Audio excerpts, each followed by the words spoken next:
Jordan Leroy Hansen, also known as LevDev, and currently at the moment you'll probably be excited that the new core set comes out. Now, I decided since the core set came early in MTG Arena to do some funny deck brewing. And one of my favorite archetypes to mess with is dragons. Like, the block that I kind of went into besides Journey to Varus was the Khans block all the way into the Dragons of Tarkir block, and I always loved manipulating with dragons and just playing with that archetype. So, since the core set provided us some necessary dragons and a good Dragon Lord, in a sense, I decided to give the deck a shot. Now, the deck primarily runs around this Planeswalker, Sarkhan, the Fireblood. Legendary Planeswalker Sarkhan, it has a +1, which is pretty much a loot. You discard a card, if you do, draw a card. But what we're paying attention to is the other +1, which is add 2 mana any combination of colors, spend this mana only to cast dragon spells. The -7 is nice, but it's not necessary. So what we're going to do is the main purpose of the deck is to play this card called Skirk Prospector, which is pretty much the Llanowar Elves of this deck. Our main purpose is to play this on turn 1, so we can get Sarkhan on turn 2. And then just +1 to just maybe loot or something along that line. But really our main purpose though is to have this on turn 2 free, and then just pretty much play all the dragons in our deck. And the ones we have is Dragon Egg, which is just a defender. It's just nice against early game aggro and such, and getting a flyer out of it's nice. Velet's Blade Rain, another one to ramp to, and if we can pay the kicker cost, nice. Nicol Bolas, this one is a tilt the head sideways since we're kind of primary red deck, but with Sarkhan's ability to add mana of any color, we can actually splash this in and actually have some fun. That's why you kind of see the blue-black in here. So if we have this out, and if we could, quote-unquote, flip it to the Planeswalker, that'll be the fun flavor of the day, but it's not absolutely necessary. There's also Demanding Dragon, great 5/5 dragon. I mean, yeah, it's a Punisher effect, and people will choose the less worse options of them, but still a 5/5 flyer is good. Glorybringer, well, everybody knows this dragon in Standard, since it's pretty much been there since the beginning of Aggro Red. Then there's also Leflis, the Dragon Queen, which pretty much is relevant in our deck. Since we're casting a lot of dragons, we create more dragons, and vice versa. Then Shivan Dragon. Honestly, this could be easily cut out, since in the current Standard meta, this is kind of a but I did it just for nostalgia purposes, or just for people who have glory days, the alpha days, when this was a really relevant creature. And then Delagaz, the Incarnated, which is pretty much a very big dragon, and it's really hard to remove. I would probably put Chromium in here as well, just to test it out, but we can't since we haven't pulled it, so we got what we got. Also in the deck is 2 board wipes, which is our Devastation and Sweltering Suns. Mostly if we're in a state where if our board's removed and we're going against token-based decks or very wide decks, in other words, they have the bigger board field, we use these board wipes relatively pretty easily. Chandra's in there because it helps provide additional mana, plus it's just one of the better red planeswalkers that we had in quite a while. We also have a Braid to help against early game removal and artifact removal. Lightning Strike, self-explanatory, and Shock is the same thing as well. The other addition to the deck is the Flames of Kel, which actually, one thing you will find once we play this deck actually empties his hand out relatively quick. So the fact that we can use the Flame of the Kelds as a way to refill our hand relatively quick, plus, since we have a majority of red dragons, it actually helps boost up the damage once we get to the third part of the saga, and we gotta have multiple of these out. It's actually not a bad card for the deck. Other than that, the lands is kind of a 23 split with blue and black, just in case if we want to flip Mr. Nicol here. Primary red with a little bit of green. Actually, gotta make an adjustment here. Okay. We'll take the Braid out.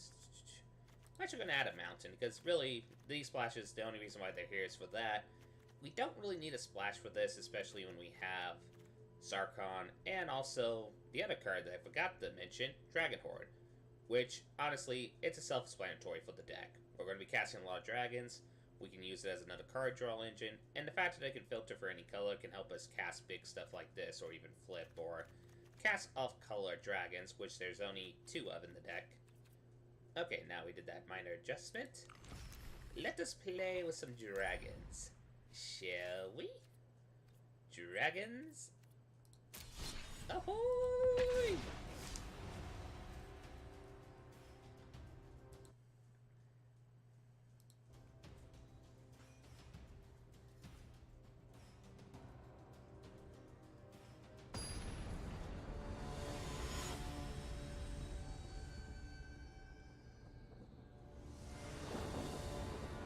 Now, some people probably were wondering, since now we have customizable avatars, why I'm not going full flavor with this and playing the Sarkhan emblem. The reason why is I think people are realizing that the Prospector and the Sarkhan combo. So I'm trying to make it where I'm disguising myself. One thing you actually learn with deck construction when you want to surprise someone with a deck, it's best not to forecast your deck. Like, of course, with people who have their favorite decks, they're going to put it in the sleeves that they think accommodate their deck. They're going to play the playmat that accommodates their deck type. Like, if you play the dinosaur deck, you probably have the dinosaur mat, the dinosaur sleeves. But really, the best way to go about this, if at a competitive edge at the very least, is to be very subtle what the deck is. Just say you got a surprise or such, and just essentially not reveal the deck until people play it. That way, they don't know what you're playing. Now, to me, this is just casual jank brew, so that's not totally relevant. But I just want to subtly hide my intent rather than people presume, oh, he's a dragon deck since he has the Sarkhan emblem. Though, on the other side of the coin, Karn's just a cool emblem in general. I mean, it's one of the better planeswalkers in this meta. Granted, it doesn't see as much play as it did usual. Well, it depends on how popular the artifact deck archetypes post-rotation when this core set comes into paper, but we'll find out. Okay, this opponent is taking a while looking at his hand. We'll just say, good game. Hello?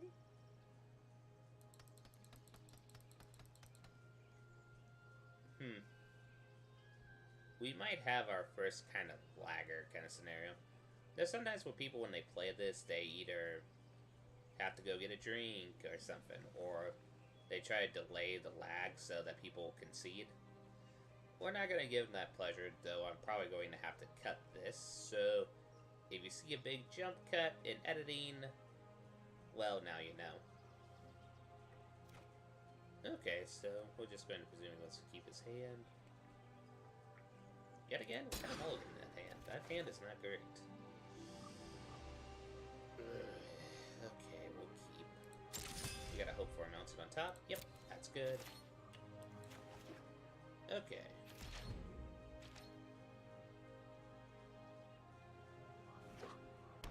Oh, he is playing. Okay, so he's playing Swamp. So he's playing Black something? We'll skip the turn and pass it on to him, and just hopefully Lightning Strike or Braid, whatever he is casting. Oh, he's playing zombies. Nice! Okay, we'll wait. Some people might find the deck a little dead on arrival, but it'll be fun to see this archetype in action. Okay. Come on. Okay. Blank. Anything else? We'll just say that zombie goes bye-bye.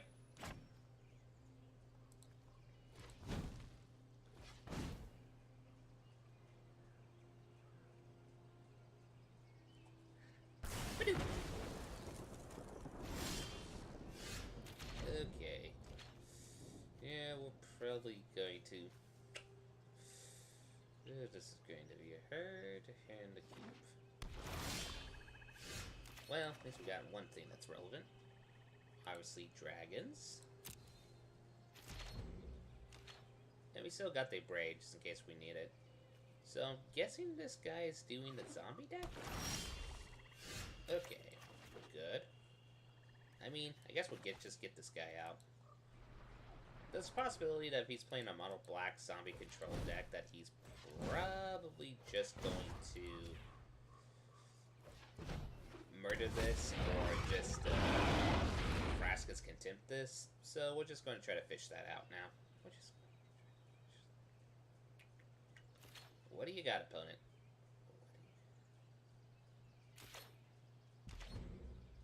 Okay, nothing. Okay. Another swamp. And... so this is the zombie deck. Birds.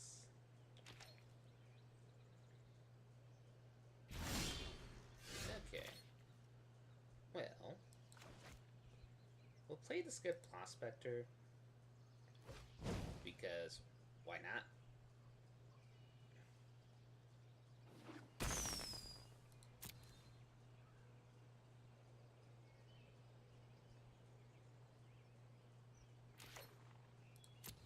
Then we're going to attack in with our big little blade ring, presuming he doesn't murder it.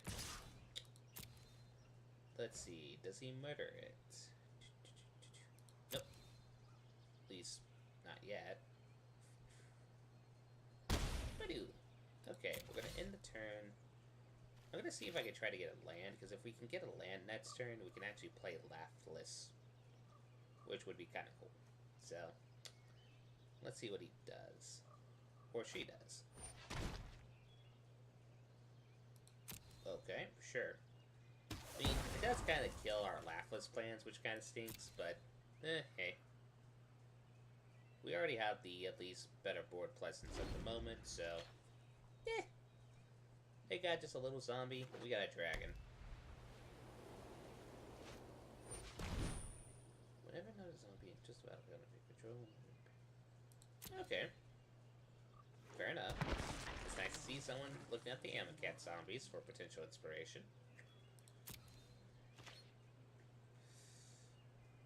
Now, here's the problem. I could just technically kill this, but if he just used the Fatal Push, there's a possibility he has a second one in hand. And if he does, then what he could do is, once this is removed off the battlefield, if I abrade it, since this costs 4 mana, he could just Fatal Push using the Revolt trigger. So, I'm just going to take the 2 now. See if I get a land next turn. Then I might just not mind abrading, but... okay, we got a land. So, first things first, I'm going to do combat, since this doesn't have haste, if my recollection is correct. My recollection is correct.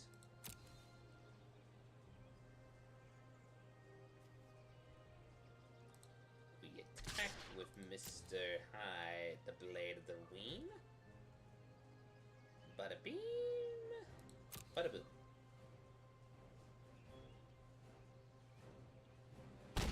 Okay, now we play the Demanding Dragon. Which, honestly, he's probably just going to have to sacrifice one of his zombies.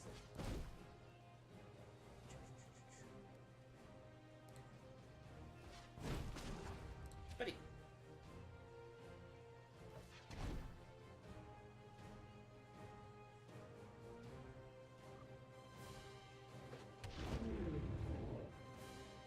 So what does he choose? 5 damage or sacrifice something? He's probably going to choose to sacrifice something if he has another Fatal Push in hand.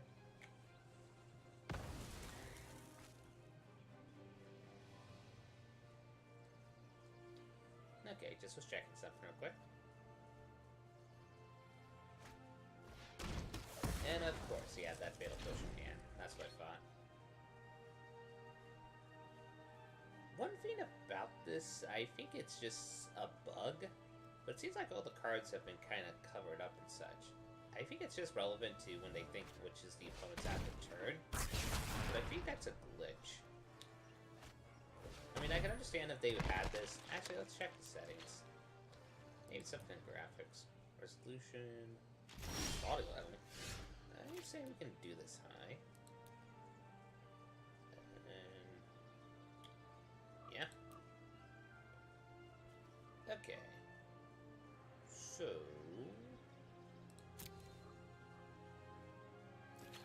yeah, we just attack with a really big dragon.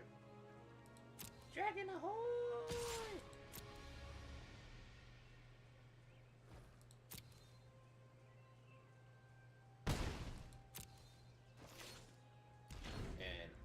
honestly, we got this game.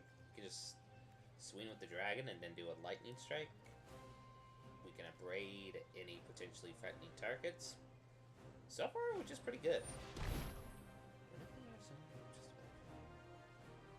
As far as I'm aware, there's no any flash zombies in the meta, so this is fine.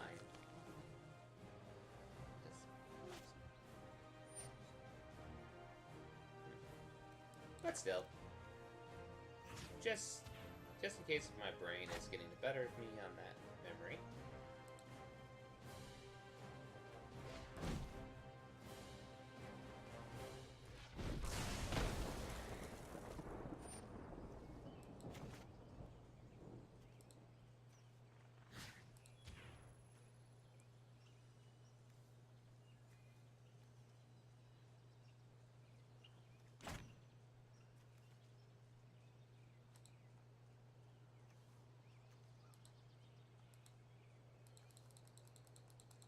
Wow, the internet's been...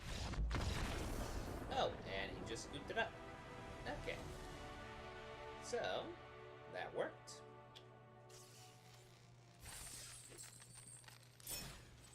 Okay, let's play that around a bit.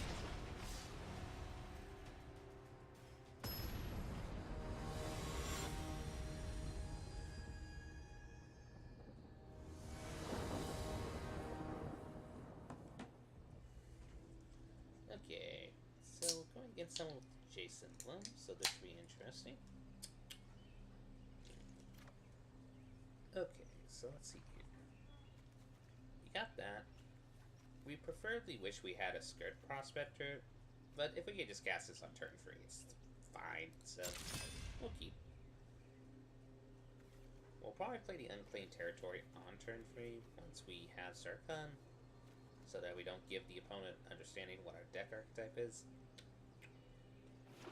Okay, so he's playing green, something. Oh boy, it's the Dino deck. Slow-paced dinos, it seems to be the case. Okay.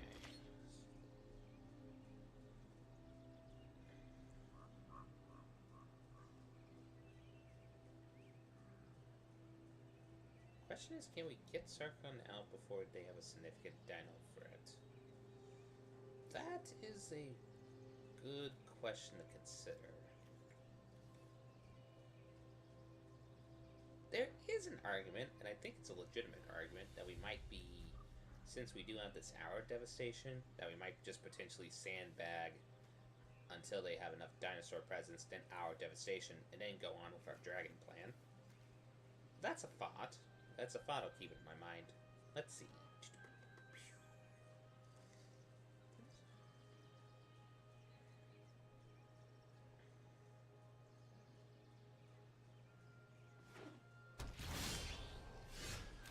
Okay.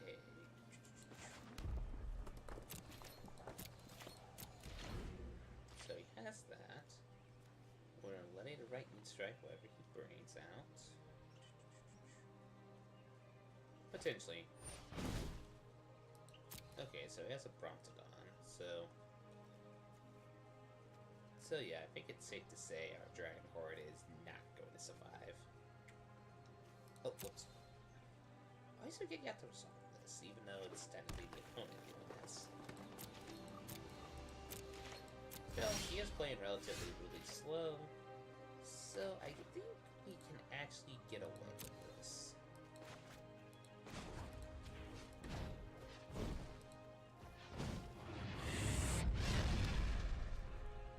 No sword can pierce my scales. And we can discard probably the Barracks since Don't doubt we're not my going to use methods. it. And that's a perfect draw. That is perfect.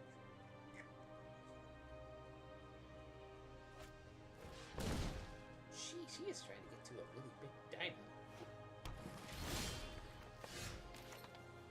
Well.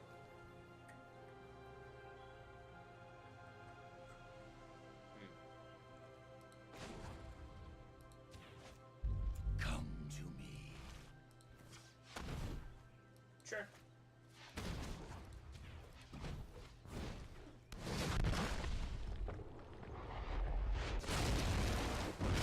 Well, maybe the opponent had to discard something.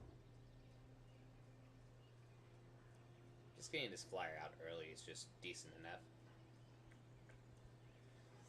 There has been an argument, though, for people thinking about making a Sarkhan / Liliana style deck, since the loot ability with Sarkhan and the Reanimator ability with the Liliana Death's Majesty, not the new Liliana, but and the Reanimate do stuff that you loot.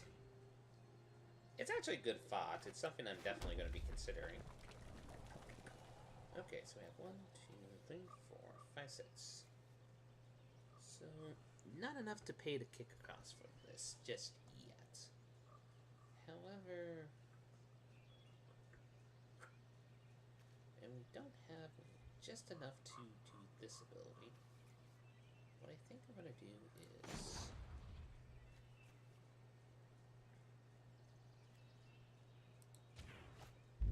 Look to the skies. Okay, actually, let me think here. Because if I cast that for just 1 mana, then...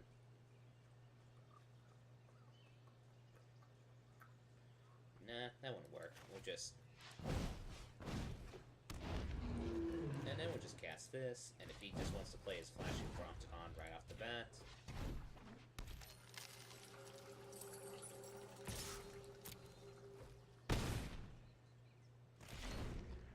And the best part is, this doesn't do the enrage triggers, which is great.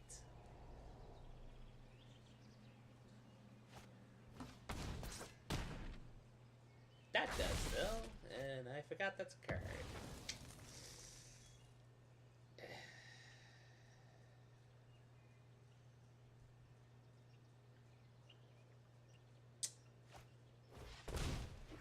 Really?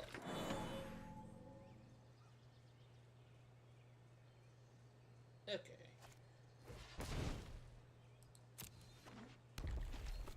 He is trying to do something really big. But yeah, we're gonna block here. Because we'll get the little dragon token, which is nice.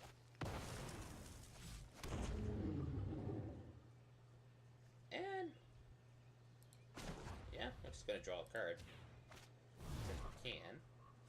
Man, that ability is really good. Okay, so now... we should have enough mana to pay for this little guy's kicker cost. Red, red. We will kick you. Actually, no. We'll keep... we'll cancel that because I want to actually keep this on tap. Because we can draw a card out of it.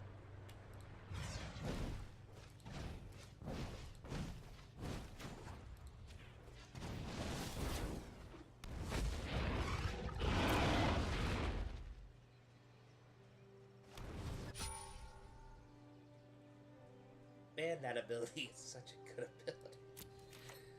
Okay. No tax.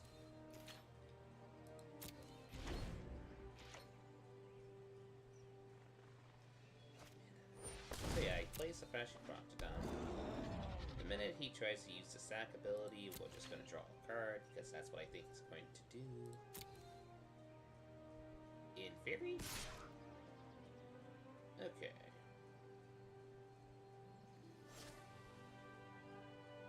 He's like... and now he's like, yeah, we should probably kill the Sarkhan, so...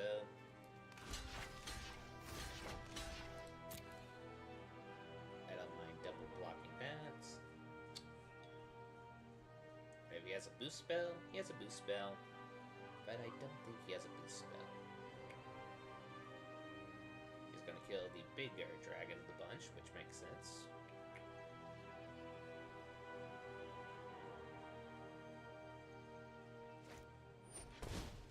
And of course he had the Blossoming Defense.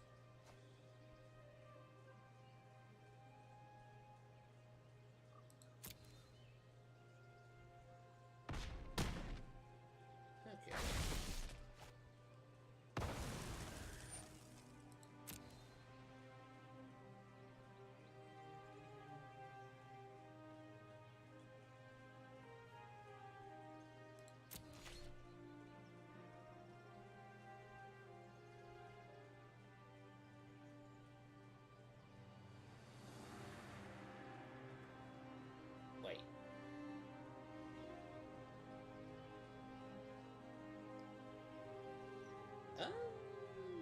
just got this, actually. First, we're gonna draw a card. Now he's gonna just be like, oh yeah, that's a card. I can destroy that with my Brontodon. At least I would think that would be his wise option.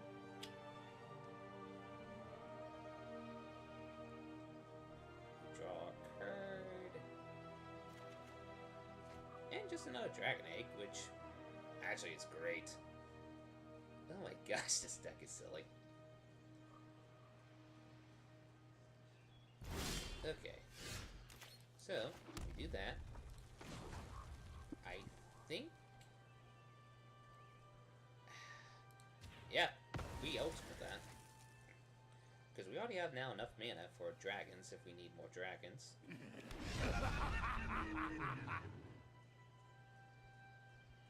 And holy crap, there's a lot of counters on there. Okay, so now... we made a Dragon Egg.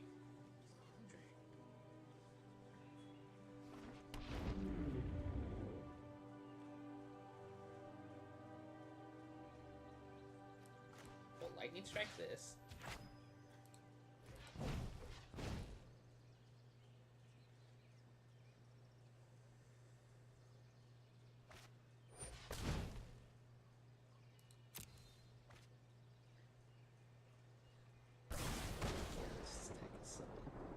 Though it's nice to see that Mono Green does actually have Titanic Grove as an option now. It does. It might actually be really relevant in the meta. On the other hand, we still have Fatal Push, so that's okay. We're gonna attack him with our 4/4, and we should have this game, presuming they don't have an answer to 4 5/5 dragons. I would be surprised if they have an answer.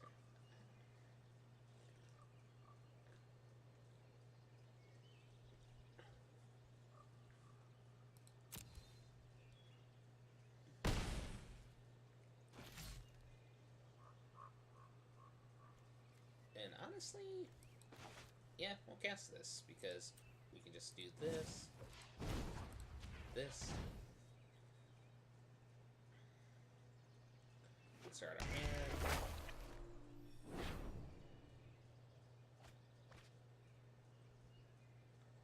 then they're probably going to Fractured Brontodon, destroy the Dragon Horde, I would think. Apparently not. Huh. Oh! On one hand, that's scary. On the other hand, I don't think that's relevant. Yeah, we'll block with the Brontodon. We'll take 8. And... good game. Good game.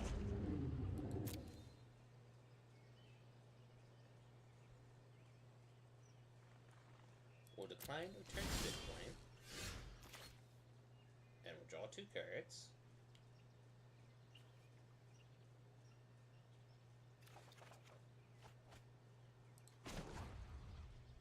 We'll draw another card, because why not? Oh, sorry. Fair enough.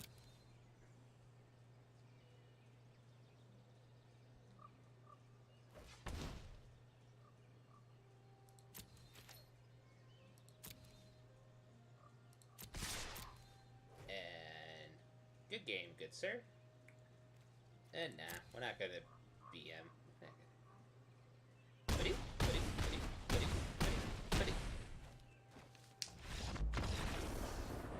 And that is how the dragon deck is supposed to work in theory. Okay. Woo! What do we got? Woo! Once Brawl comes into the format, we can actually play with this. Actually, is Brawl in the format? No. So, we'll play one more round with this, and I think you kind of get the gist of the deck.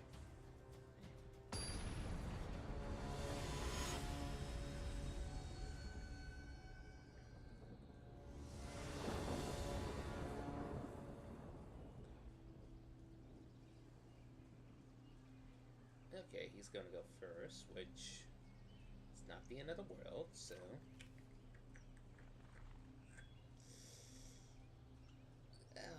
this is a tempting hand. I mean, it's slow.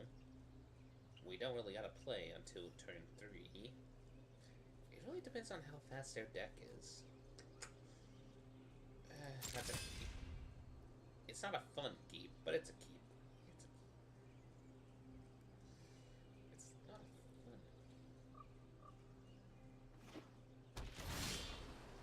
And we're going against control, which... Oh boy, this could be bad. Control is one of those archetypes that kind of could potentially screw us. Huh? Okay, so it's Chess Guy something. He scries.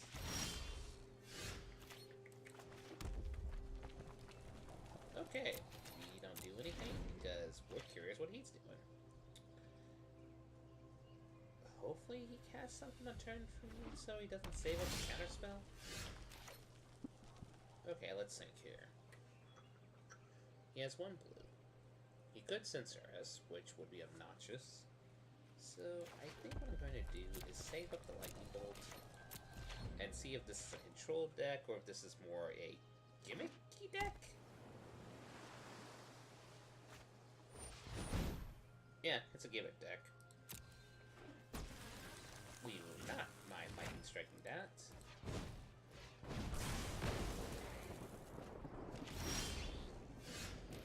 And now we can play Sarkhan without sweat. Pew, pew, pew. I fight with a dragon's rage! I know what I'm doing. We'll loot the sweltering suns. Well, we could probably loot the flames of Keld if we don't have enough mana for a dragon. Preferably, I would like to play the Dragon Queen if we get a land. But the problem is we don't know how much counter magic he's playing, or if he's just playing a very Flyers counter burn deck. It's a jank brew of his design, I'll say that. Yeah, he's pretty much saying, yeah, I think we're just going to go out and have to fish out his counter magic. Might demands power. We'll play our first big threat, Glory Greener. Let's get his first counterspell out of the way. Okay, we got the first one out of the way. The best thing is we're building this guy up, so even if he has like counter, we could still get like the crap ton of dragons on his 7. Presuming he doesn't play a big haste dude of himself. Well, we'll find out. I'm also tempted just to play Shama. Well, that's relevant. Okay, let's fish it out. Call the dragons. Let's fish it out with another Glory Bringer. And this time he does not have the counter magic. But he could be playing with stuff like Sealed Away or such, so I gotta keep that in mind. Or Cast Out. That's another possibility. That is one catch-22 problem with being in just a mono-red-ish kind of deck, is that if he has enchantment removal, we pretty much have to consider a creature's gone since we don't have any way to remove the enchantments. We'll just do a normal attack. And do you have a Seal Away? Doesn't look like it. I'm hoping he like casts Islam Binding, making the presumption that I have like a playset of these in here. I only have 2. Okay. So it's a life gain. Flyers deck of sorts. Interesting.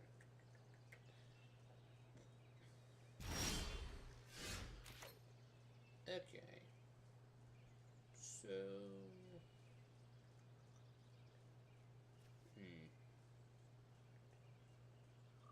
I think the best thing is to loot here. We can discard a Flames of the Keld. Because we don't need that, especially with what our hand is at the moment.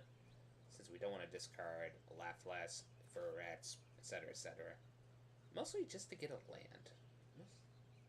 And he doesn't have enough mana to disallow if he has that spell. And there's a land. Okay. I think then... Well, this will definitely fish out and negate if he has it. On the contrary... Yeah, we'll try to fish out the negate. And if we do get away with this, we can actually get Jadreris out, which kind of seals the game. And we got it out. Nice. Let's do this. We'll add 2 red mana. Not use it for anything. This'll be easy. We go to combat, fizzling the mana out. We will exert this time, dealing damage to his little Aven bird.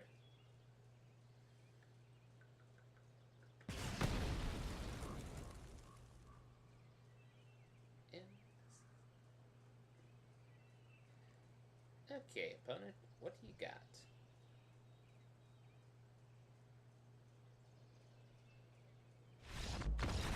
He doesn't got up, it scoops. Aw, I wish we could get out a bigger dragon, but I think that's enough to show the deck at the moment. So, that's Sarkhan Dragons. I hope you enjoyed this video. Okay, actually, let's see.